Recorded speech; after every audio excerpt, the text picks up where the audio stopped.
카톨릭의 뜻은 전체성, 온전성, 그리고 보편성을 뜻하는 카톨릭 코스에서 파생된 단어입니다.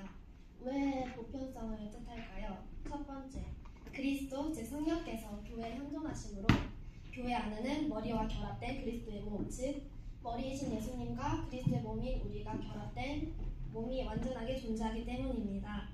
두 번째, 그리스도가 교회를 전 인류에게 전파하였기 때문인데요. 이들은 자신들의 보편성에 대해 나름의 자부심을 느끼고 또 이 보편성을 자신들에게 주님이 주신 선물이라고 말합니다. 여기 표가 자세히 보이시나요? 이것은 카톨릭의 기원과 역사입니다. 마태복음 16장 18절에 예수님께서 베드로에게 내가 널 위해 교회를 세우리라 라고 말씀하신 것이 카톨릭의 시초가 되었습니다. 그 후 313년 밀라노 칙령으로 그게 아니고요. 대부분의 신자들은 베드로를 초대 교황으로 생각하고 또 다른 교황들을 베드로의 후계자라고 말합니다. 그 후 카톨릭은 박해를 받다가 밀라노 칙령 이후로 신앙의 자유를 얻게 되었으며 391년 테살로니카 칙령으로 로마의 정식 국교가 되었습니다. 그러나 로마의 동서 분열로 인해 카톨릭과 정교회가 나뉘게 되었습니다. 현재 카톨릭은 24년 10월 기준 교황청 정교기구기관지 피데스의 보고서에 따르면 13억 8,900명, 세계 인구 중 17.7%에 해당하는 상당히 많은 수의 신자들을 보유하고 있습니다. 개신교가 3.2%인 것에 비하면 엄청나게 많은 숫자지요. PPT 넘겨주세요. 다음으로 카톨릭의 신앙관에 대해 설명하도록 하겠습니다. 카톨릭은 개신교의 사도신경과 유사한 니케아 콘스탄티노폴리스 신경을 통해 하나님에 대한 신앙 고백을 합니다. 네, 카톨릭의 4대 교리를 충만이가 설명해 주도록 하겠습니다. 네, 첫 번째로는 하나님은 무로부터 영원히 계시며 창조자 유일신이시라는 겁니다. 두 번째는 삼위일체로 성부, 성자, 성령이 온전한 한 분이시라는 겁니다. 세 번째는 강생 구속, 인간이 타락 후 예수님의 십자가의 구속으로 인해 천국의 길이 열렸다는 것입니다. 네 번째는 상선 벌악으로 선에는 상이 있고 악에는 벌이 있다는 것을 나타냅니다. 이러한 4대 교리에 의하여 가톨릭에는 신자로서 반드시 지켜야 하는 6대 의무가 있습니다. 주영이가 설명해 주겠습니다. 첫 번째, 카톨릭 신자들은 주일과 의무 주일 미사에 빠지지 않고 참여해야 합니다. 두 번째, 이들은 정기적인 일정한 날에 금욕과 금식을 지켜야 합니다. 세 번째, 1년에 한 번 웬만하면 고해 성사를 행해야 합니다. 네 번째, 고해 성사를 끝낸 후 깨끗한 마음의 성취를 모셔야 합니다. 다섯 번째, 교모금을 헌납해야 하며 여섯 번째, 혼인법 또한 준수해야 합니다.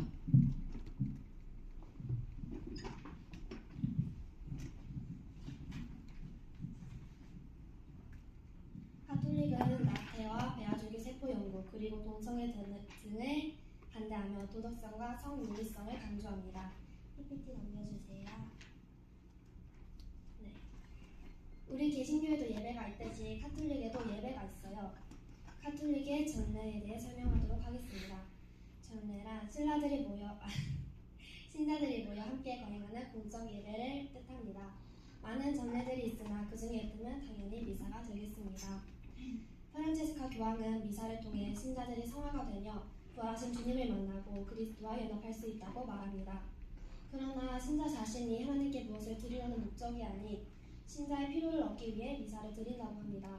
우리가 흔히 생각하는 미사의 모습은 성모 마리아상 앞에 절을 하는 그런 모습일 수가 있을 텐데요. 카톨릭에는 성모 4대 교리라는 것이 있습니다. 넘겨주세요. 이 교리는 교황의 무료성을 통해 선포된 내용이므로 카톨릭 신자라면 반드시 믿어야 하는 교리입니다. 그들은 말하기를 이 교리는 4대 교리와는 다르게 마리아에 대한 그저 공경의 은혜라고 말합니다.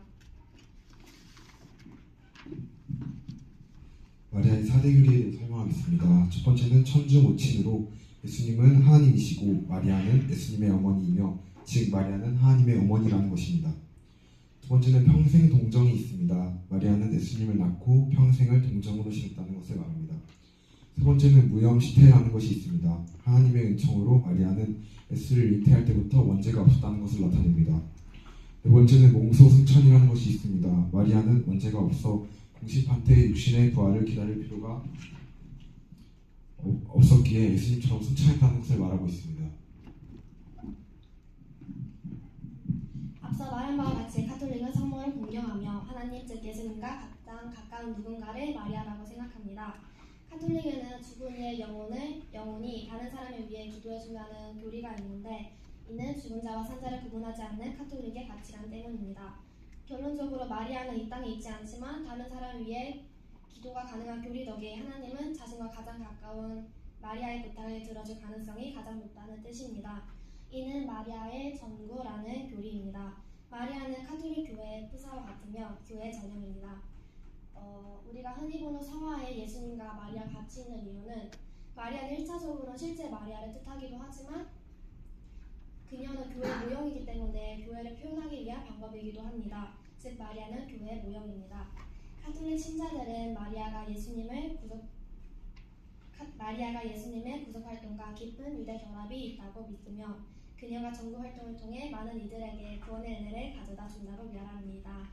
그렇다면 마리아를 그저 공경만 한다는 가톨릭의 교회는 왜 이렇게 마리아 동상이 많은 것일까요? 먼저 그들은 기도를 꼭 신에게만 할 필요가 없다고 말합니다. 기도는 다른 어느 성인에게나 할 수가 있으며 마리아는 그 중에 한 명이라고 말할 뿐입니다. 가톨릭에는 수성인이라는 것이 존재합니다. 국가, 교회, 개인이 어느 한 성인을 수호신으로 모시고 보호의 기도를 할 수 있는 교리입니다. 우리나라는 국가적 차원에서 마리아를 수성인으로 모셨기 때문에 많은 성당들 앞에는 마리아 동상이 있을 수 있는 것입니다. 이제 저희가 생각한 가톨릭의 문제점 3가지를 발표하도록 하겠습니다. 첫 번째, 미사의 목적입니다. 인간의 창조 목적은 하나님을 찬양하는 것이며 그분께 영광과 존귀와 경배를 올려드리는 것입니다. 미사, 즉 예배의 목적이 그저 인간의 필요를 얻기 위함이라면 하나님은 우리의 필요를 위해 존재하는, 그냥 까놓고 말하면 그냥 인간이 만들어낸 신들 중 하나일 뿐일 것입니다. 결국 가톨릭의 4대 교리와 어긋나는 모순입니다. 두 번째, 정구와 구속 사역입니다. 가톨릭의 정구의 교리가 가능케 했던 교리는 죽은 자와 산자를 구분하지 않기 때문에 죽은 자가 살아있는 다른 사람을 위해 기도할 수 있다는 교리입니다. 이 교리 자체가 잘못됐다고 생각하지는 않습니다. 하나님 품에 가 있는 우리의 지인들 혹은 가족들이 우리를 위하여 기도를 하고 축복을 해줄 수 있다고 생각하기 때문입니다. 그러나 이 교리 속 죽은 자와 산자를 구분하는 기준점에 대한 전제가 분명하지 않을 때 이것은 이단적인 요소가 될 수 있다고 생각합니다. 하나님은 죽은 자의 하나님이 아니고 산자의 하나님이시라고 예수님께서 말씀하셨습니다. 여기 나오는 죽은 자와 산자는 누구일까요? 하나님은 아브라함과 이삭과 야곱의 하나님이십니다. 만약 이들이 그저 육신의 죽음에 한했더라면 하나님은 죽은 자의 하나님이셨을 것입니다. 그러나 하나님의 눈에는 이들이 부활할 모습까지 보이시기에 이들을 산자라고 칭하신 것입니다. 죽은 자는 그 안에 성령이 없고 영이 죽은 사람들이며 산자는 그 안에 성령이 거하고 부활의 영광에 참여할 사람들입니다. 육신으로서의 죽은 자와 산자의 가장 분명한 차이점은 산자에게는 하나님이 정하신 기회가 주어지는 것이나 죽은 자에게는 더 이상의 기회가 주어지지 않는다는 것입니다. 이들이 말하는 죽은 자와 산자가 그저 육신의 여부라고 한다면 교리의 문제 이상의 더 큰 문제는 없겠으나 이 전제가 깔려있지 않는 한 이것은 명백한 이단적인 교리라고 생각합니다. 가톨릭 측에서는 전적으로 이 전제를 명확히 해야 할 필요가 있다고 생각합니다. 또한 마리아는 이와 같은 정구를 통해 예수님의 구속활동과 깊은 유대적 결합이 있다고 말합니다. 하나님은 예수님의 이름 외에는 어떠한 다른 이름도 주신 적이 없다고 말씀하십니다. 만약 마리아가 구속활동에 밀접한 관계가 있었다면 하나님의 말씀은 거짓이 되며 결과론적으로 마리아는 예수님과 같은 존재가 되는 것입니다. 마리아를 숭배하지 않고 그저 공경만 한다고 말하는 그들의 말은 참으로 모순적이지 않을 수가 없습니다. 기도의 중보자는 오직 예수님 한 분뿐이시며 하나님의 마음의 생각을 아시는 성령님께서 우리를 위하여 친히 간구하시는 것뿐입니다. 세 번째, 수호 성인입니다. 수호 성인들은 보통 마리아와 12제자 혹은 초대 교황들을 가리킵니다. 그러나 이들은 모두 인간이었을 뿐이며 아무리 훌륭한 영적 거인일지라도 오히려 부활 능력은 없는 것이 사실입니다. 결국 이 수호 성인의 교리는 성인들을 신격화하는 것이며 우리 신앙의 핵심인 예수님을 가리고 그분으로부터 멀리 떨어지게 만드는 미혹의 영의 계략이라고 생각합니다. 우리나라의 민족적인 수호신 장센과 혜태와 가톨릭의 수호 성인이 다를 바가 무엇입니까? 이것의 핑계로 동상을 만드는 것은 10계명, 1, 2계명을 전적으로 어기는 행위입니다. 우리 하나님은 질투하는 하나님이시며 자신과 누리기 원하시는 깊은 구원의 은혜와 친밀감을 다른 어떤 무엇과도 빼앗기길 원치 않으십니다. 그렇다면 카톨릭에 구원이 있을까요? 우리는 카톨릭을 어느 정도까지 받아들여야 하는 것일까요? 그 정답에 대한 우리의 대답은 우리 자신은 이 일에 관하여 말할 자격이 없다는 것입니다. 하나님은 공의로우신 하나님이시기 때문에 모든 사람에게 동일한 기회를 각각의 방법으로 제공하십니다. 이것을 붙잡는 것은 개인의 문제입니다. 물론 하나님은 전지전능하시기에 이 개인의 선택까지 미리 알고 계시지만 그 결과를 가져온 것은 전적으로 인간의 자유의지라는 것을 분명히 해야 할 것입니다. 어떤 사람이 평생 카톨릭으로 지냈는데 이것이 진리가 아니라 사실을 들어본 적이 없이 죽었다? 이것은 올바른 예시가 아니라고 생각합니다. 우리 하나님은 기회를 차별적으로 베푸시는 분이 아닌 공의와 정의 하나님이시기 때문에 분명히 어떤 방법으로든 기회를 주셨을 것입니다. 우리가 단언할 수 있는 사실은 카톨릭 안에 그 수가 아무리 극소수일지라도 구원이 있다는 것입니다. 가장 대표적인 예시로 로렌스 형제님이 있습니다. 그는 수도원에서 살았으며 그를 포함한 주변 모든 수도원생들은 카톨릭이었습니다. 그러나 그는 하나님과의 깊은 친밀함과 사랑을 나누며 살았으며 끝내 기쁨과 환희에 가득 차 생을 마감해 하나님의 품 안으로 돌아갔습니다. 또한 저희 주변 많은 얘기들을 들어보면 그분들은 카톨릭이고 어떤 분은 수녀님들이지만 그분들 안에 예수님에 대한 믿음이 확고하게 자리 잡혀 있다는 것입니다. 이것이 아주 극소수의 경우일 수도 있습니다. 저 또한 그렇게 생각합니다. 그러나 우리의 구원은 믿음에 대한 구원이며 교리에 대한 구원이 아니기에 가능한 일이라고 생각합니다. 당연히 어려운 일일 것입니다. 교리 자체가 엉망진창인 고산에서 온전한 하나님에 대한 믿음을 갖는 것은 어려운 일인 것이 사실입니다. 그렇지만 그 끈질과 환난 속에서도 살아남아 천년왕국에 들어가는 사람들이 있듯이 미혹의 영이 가득한 카톨릭 안에서도 하나님을 택하신 사람들이 극소수 있다고 믿습니다. 사람들은 말하고 질문합니다. 카톨릭은 구원을 받을 수 있습니까? 그러나 이 질문은 가장 중요한 핵심을 놓친 질문이라고 생각합니다. 하나님의 구원하심은 인간으로서는 이해할 수 없는 방대한 크기의 은혜와 자비하심이 있습니다. 아무리 추악하고 더러운 죄인일지라도 그 가슴이 끊어지기 직전 예수님의 이름을 부르며 구원을 받습니다. 물론 부끄러운 구원입니다. 그렇지만 우리는 구원을 받았다는 것에 중점을 둬야 할 것입니다. 우리는 하나님의 구원에 대한 기준을 완벽히 이해할 수 없다고 생각합니다. 그게 아니라면 어떻게 한편 강도가 낙원에 갈 수 있습니까? 하나님의 구원에 대한 기준은 우리 힘으로 이해할 수 없으며 무한한 은혜와 사랑 때문에 우리 자신조차도 구원을 받을 수 있는 것입니다. 성경의 구원에 대한 기준으로 언급된 이유는 자기 자신에 대한 성찰의 이유지 남을 판단하고 정의 내리려는 수단으로 쓰는 것은 옳지 않은 접근 방법일 것입니다. 하나님의 구원을 우리 이해 속에 가두면 안 된다고 생각합니다. 이상으로 미츠 하나님의 비밀을 맡은 자들의 가톨릭에 대한 발표를 마치겠습니다.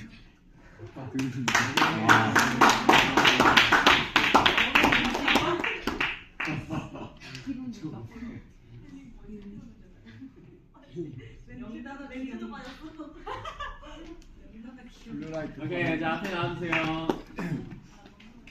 뭐 이름이 있었구나? 자 혹시 여기 무슨 팀이라고요? 다시 미츠 왜 미치예요? 주영이가 먹던 과자 이름이 주영이가 먹던 갑자기 둘 다 좋다고. 아 네, 그래서 이제 미치. 팀 이름을 정하기로 했는데 주영이가 옆에서 과자를 먹고 있었거든요. 그 과자가 미츠였어요. 근데 미츠의 뜻을 검색해보니까 일본어로 비밀이라는 뜻인 거예요. 그래서 이제 이거에 의미 부여를 해서 우리는 하나님의 비밀을 맡은 자들이다 라고 팀명을 정하게 되었습니다. 오케이. 우리 일단 질문할 게 되게 많을 텐데, 자 우리 베트남인지 먼저 한 질문 일단 먼저 두 개 먼저 한번 주십시오. 주세요. 제가 먼저 질문할게요. 그리고 원하는 한 명 질문을 못하도록 배내할 수 있어요. 아 너무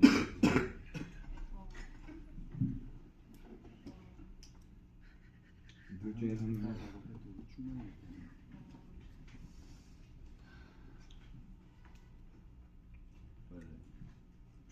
연결되는 거 아니야?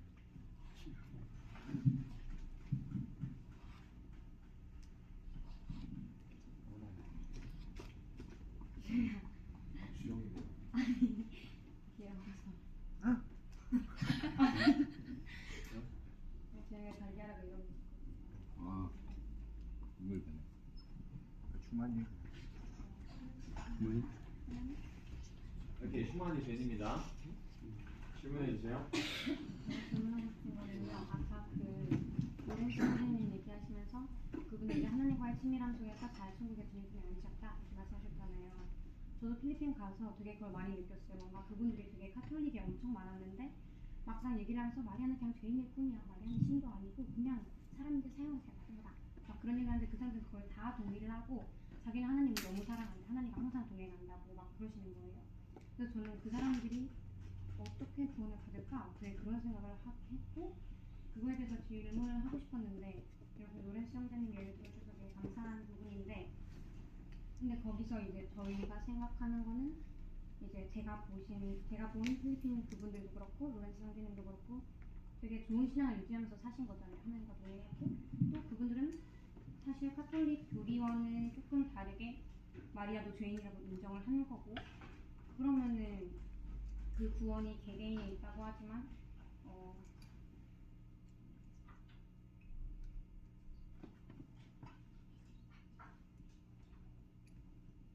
네?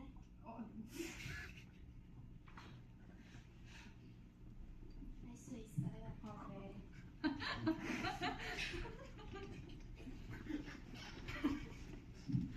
괜찮아요. 말씀하셔보세요.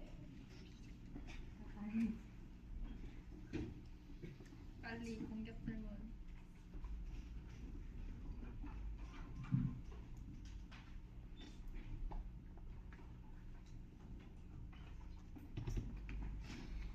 그러면은 그 사람들은 카톨릭이 아닌 거잖아요. 이 말이 하고 싶었어요. 죄송해요. 까먹었어요. 그러면 그 사람들은 카톨릭에 진짜 그런 교리에 참여를 하지 않은? 그러면은 어떻게 보면은 그 어중간한 어딘가에 있는 사람들 아니에요? 그거에 대해서 어떻게 생각을 하시는지. 카톨릭, 개신교, 불교, 힌두교, 천주교 이런 것들은 그냥 종교와 이름일 뿐이지 우리 신앙은 종교가 아니라 하나님에 대한 믿음이라고 생각해요. 카톨릭이라고 말하는 사람일지라도 카톨릭이 아닐 수 있죠. 그냥 카톨릭은 그냥 종교일 뿐이니까. 하나님은 종교의 이름을 보시는 것이 아니라 그 마음속에 있는 하나님에 대한 믿음을 보시는 것이라고 생각하고 그 불교라는 이름 가지고 하나님이 그러면 하나님을 정말 신으로 인정을 하고 그렇지만 사실 그런 마리아에 대한 교리에 빠질 거고 성당에서 사실 예배를 드리면은 어쩔 수 없이 그런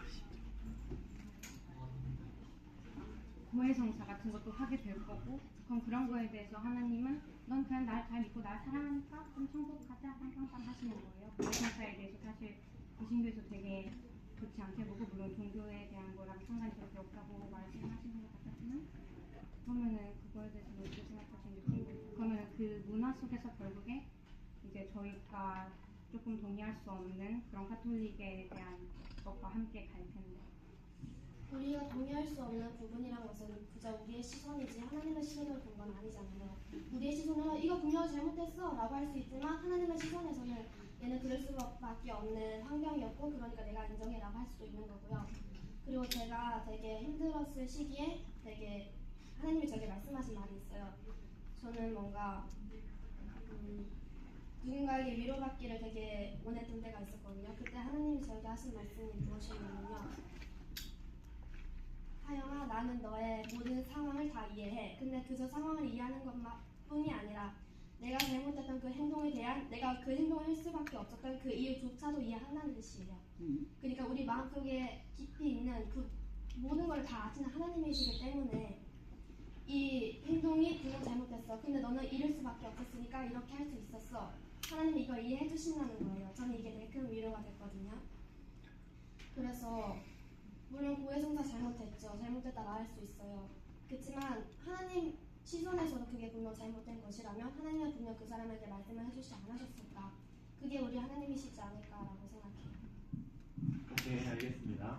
우리 혹시 다른 팀 중에서 질문할 사람 있으면 그 로렌스 형제가 가톨릭이라 했잖아요. 네. 근데 구원을 받았다 했었나? 네. 그럼 왜 천주교에 아니 가톨릭에 있는 거야? 네? 왜 가톨릭에 있어요? 그러니까 개신교처럼 예수님과의 친밀함 그런 거 했는데 그 종교라는 이름은 왜 가톨릭 개신교가 아니라 왜 가톨릭이었는지. 그 로렌스 형제가 1600년에 너는 왜 왔- 살았고 말해주죠. 아, 그 다들 아시다시피 19세기에 마리아가 원죄가 없다는 게 나왔고 다들 알지 않는데요. 20세기에 마리아가 승천했어요. 진짜요? 네, 그 전에는 그때 19세기 때 만들어진 게 가톨릭의 잘못된. 아 그러니까 그렇게 믿고 계시다고요? 무슨 여기를 이렇게 가톨릭에서 말을 하고 있어요. 19세기 때 가톨릭이 마리아 승천했어? 아니